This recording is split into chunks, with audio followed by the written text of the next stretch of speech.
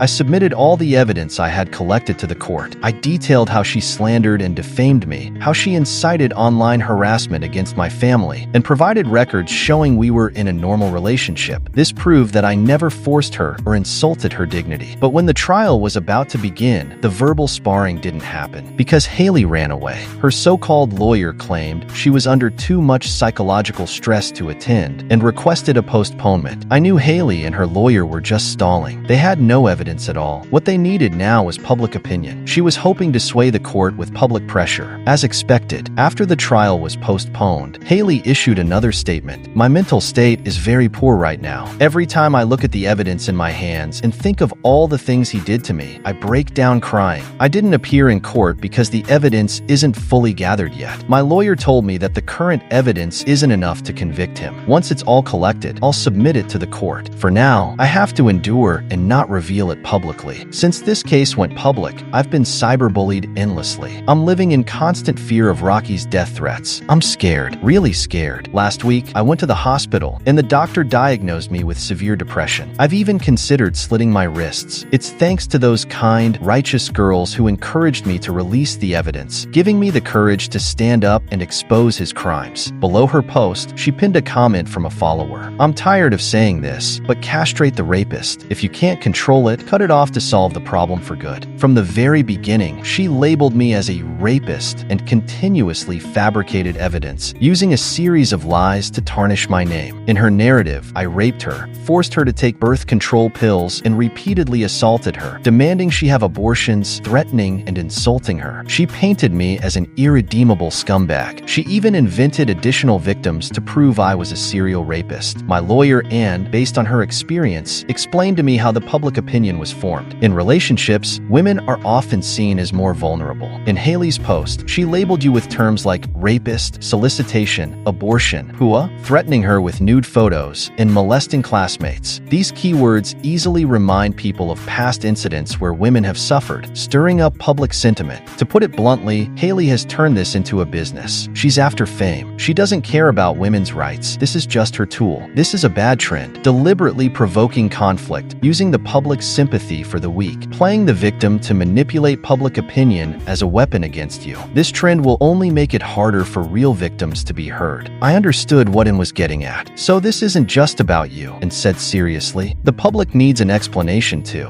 In response to Haley, I publicly released my own evidence again. This included proof of our normal breakup and how, after we broke up, she demanded a breakup fee. There were photos of us on trips together, records of birthday gifts, money transfers, and everyday spending, all the receipts of our relationship, even our couple outfits, and photos documenting our daily lives. I hadn't wanted things to escalate this far. I had tried to ask her to let go, begging for a normal life. But what did she do? She exposed the private details of me, my parents, my sister, and even my niece. The constant insults hurt my family deeply. My mother was hospitalized last week due to the stress. Haley, meanwhile, gained tens of thousands of followers, becoming a symbol of women's strength and a defender of women's rights. How ironic. She never had a shred of evidence. 1 week before the second trial, the principal called me to his office again. Haley was there too. She stood by, with a scowl on her face and a disdainful look in her eyes. The principal said only one thing. She's just a girl. Can't you be more magnanimous? I gave him a cold stare. He then turned to Haley and asked, other than dropping the charges, what else do you want? I want him to apologize. Haley pointed at me with one hand. The principal nodded and looked at me. You're a grown man. Just apologize to her. Bang. I stormed out, slamming the door behind me. That night, a stranger's avatar added me, claiming they wanted to talk. I recognized him immediately. It was Tony, the so-called boyfriend Haley bragged about, the one who didn't mind her being tainted and was full of righteousness. Tony started by saying he was Haley's boyfriend. Me? Tony, my girlfriend is feeling down because of your inappropriate behavior. She's been crying. What are you going to do about it? Me, afraid of jail? Huh? Tony, I hope you can apologize to her. I don't want this to get any bigger. Me, then let it get bigger. Tony, no, she just said a couple of things about you online. Me, a couple of things? My mother is in the hospital. I've been branded as a rapist by the majority, attacked tens of thousands of times by public opinion. My family endures doxing and online abuse every day. My classmates and friends have all cut ties with me, and you say it's just a couple of things? Tony, but she didn't know. Me, I approached her countless times. What did she say? She said she wanted to use this to gain fame. Tony, but you still shouldn't sue her. What an idiot. I blocked him. I underestimated Tony. Never would I have thought he would go so far as to attack lawyer, and because of the online abuse, I had moved out of school and was staying in a small alleyway motel. Peter said lawyer and took that blow for me. Tony had been waiting for me at the dorm entrance for 2 days but couldn't find me, so he turned to Anne's office to threaten him. He said if Anne dared to defend me, he'd break his legs. To prove he wasn't joking, he hit Anne with a stick on his way out. That blow fractured Anne's shin bone. When I saw Anne in the hospital, he was in a cast, giving a statement. I felt deeply guilty. Tony, handcuffed and disheveled, sat to the side. His eyes still held some defiance, as if he wasn't convinced. After hitting someone, he didn't even make it out of the law firm's front door before security pinned him down. The firm called the police. Mutual combat. This was mutual combat. Tony, sensing things weren't going his way, couldn't help shouting. Even now, he was trying to twist the narrative, saying it was a fight between him and Anne, that if one got arrested, they should both be. He claimed he didn't care. At worst, he'd just be detained for a few days. He insisted he wouldn't agree to any settlement and wanted, and to face jail time too. I don't care. It's mutual combat. I'm just a guy with nothing to lose, but you're a lawyer. With a record, can you still practice? And didn't even look up, calmly replying, intentional assault causing serious injury is punishable by 3 to 10 years in prison. Tony's face instantly went pale. His lips trembled, his legs shook, and his eyes filled with fear. I was just standing up for justice. How could this be intentional assault? He pointed at me. Defending a scumbag like him, he deserves to be beaten. If he gets away, what about Haley? What about all the girls he hurt?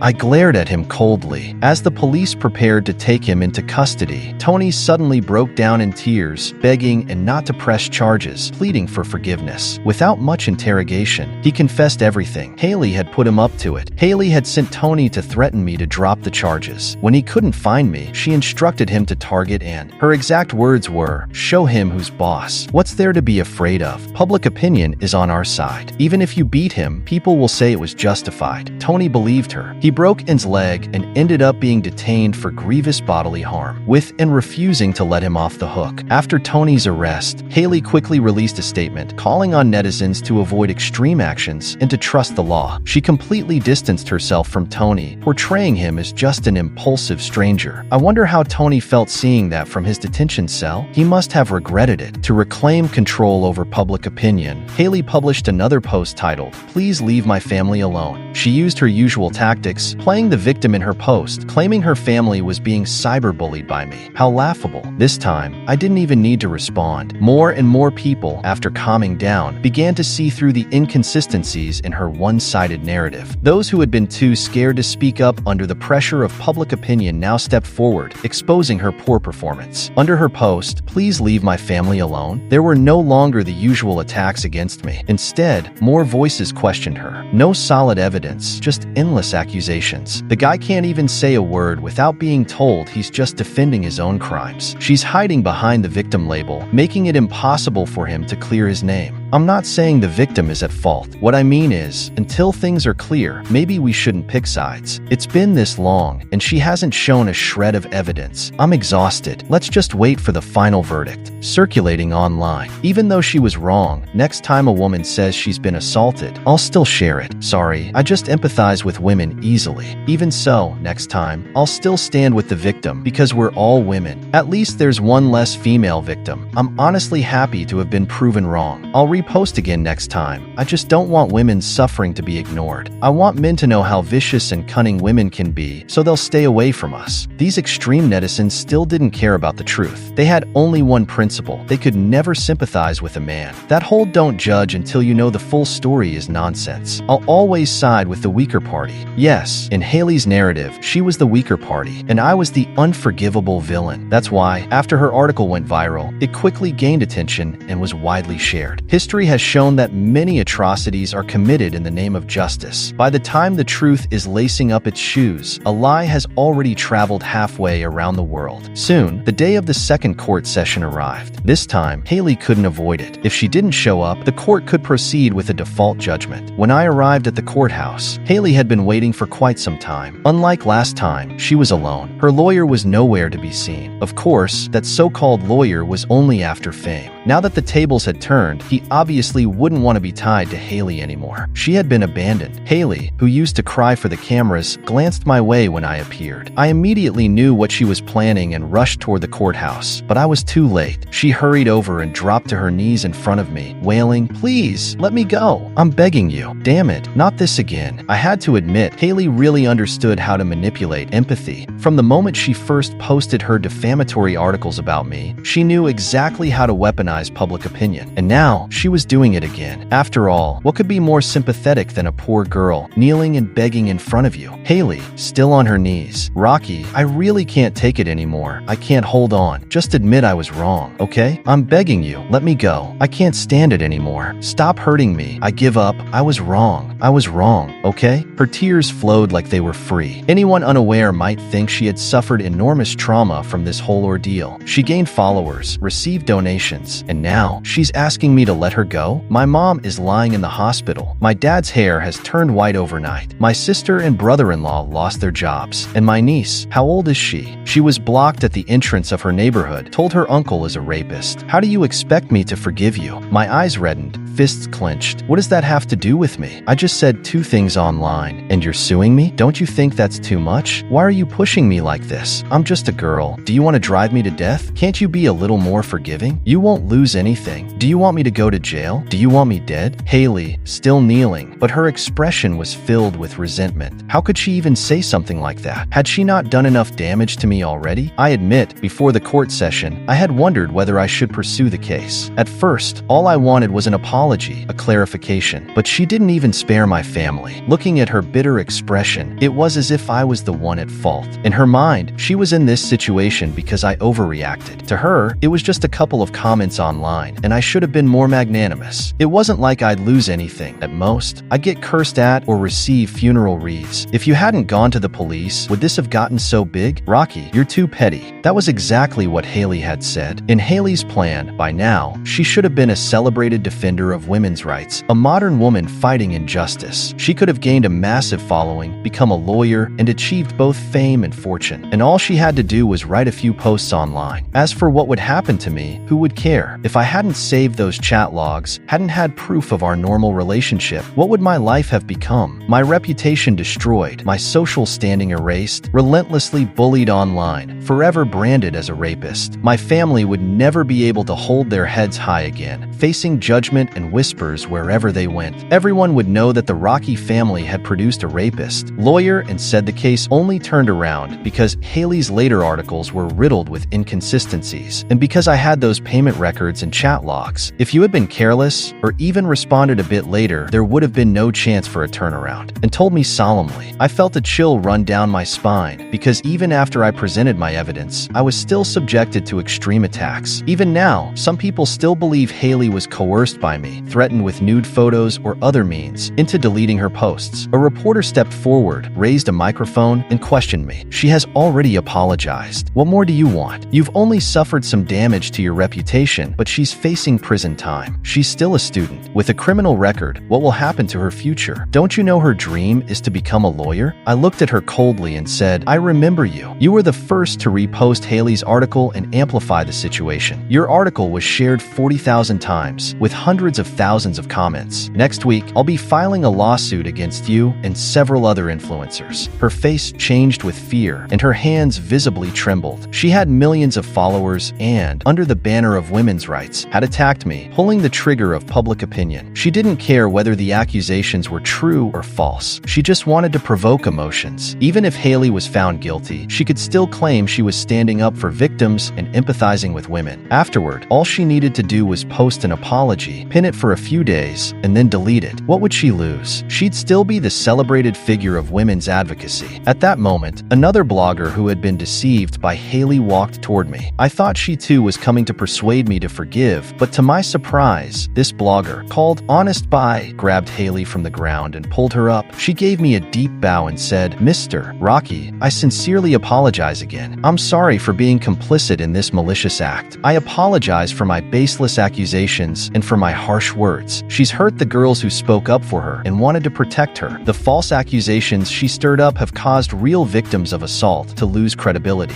I offer you my genuine apology and will take full responsibility for the consequences of my reckless statements." And finally, she pleaded earnestly, "Please, pursue justice to the end. Do not settle." In court, Haley repeatedly emphasized that she misunderstood the definition of rape, which led to the confusion, and that she had already clarified and apologized online. She told the judge that modern women have it tough, and that she wasn't just speaking up for herself, but also encouraging other victims of assault to bravely come forward. No matter what the judge said, she kept repeating one phrase: "I have depression. I have depression." This time, it didn't work. The evidence of the harm Haley caused to me and my family, and the damage from this incident, confirmed her guilt. The court held a closed trial and issued a verdict on the same day. In the case of Rocky's private prosecution against Haley for insult and defamation, the court finds the defendant guilty of both crimes, sentencing her to 2 years and 7 months in prison. After breaking up with her boyfriend, Haley posted false articles online via social media, which insulted and defamed Rocky and his family. After reviewing the case, the court finds that the internet is not a lawless space, and relevant behavior must be regulated by law. The defendant's repeated publication of defamatory articles, publicly degrading another's reputation, constitutes serious insult and defamation. The court, therefore, sentences her accordingly. After the verdict, Haley's social media accounts were banned, and any rewards she received were refunded to the donors. In court, Haley argued that the sentence was too harsh and immediately filed an appeal. A month later, the provincial prosecutor's office rejected the appeal, upholding the original sentence, and Haley went to prison. Soon after, Tony was also tried and sentenced to 5 years and 3 months for intentional injury. During the trial, he admitted that Haley had instigated him. Haley was also resentenced for inciting others to commit a crime, adding 4 years and 4 months to her sentence. The principal of her school was dismissed for negligence and allowing the situation to escalate. After leaving the court, I didn't feel any joy, nor did I feel relieved. I still receive extreme abuse on my phone, and the harm caused to my parents, my sisters, my nieces cannot be undone. My social connections remain shattered to this day. I was forced to disclose a large amount of personal information, including hotel records, chat logs, and details of our relationship. I lost everything: my reputation, my dignity. Over the past few months, I've moved several times and have yet to find an internship. Even lawyer and had her leg broken, and doubts about him have only grown louder. His law firm has received countless harassing phone calls, and the voices wishing for its closure have never ceased. I am deeply grateful to him for withstanding the pressure and even risking death threats to help clear my name and fight for justice. But even with the verdict, there are still whispers behind my back. He did it. There will always be people who believe I did it, and I'll live in this shadow for the rest of my life. All of this simply because of Haley's little essay.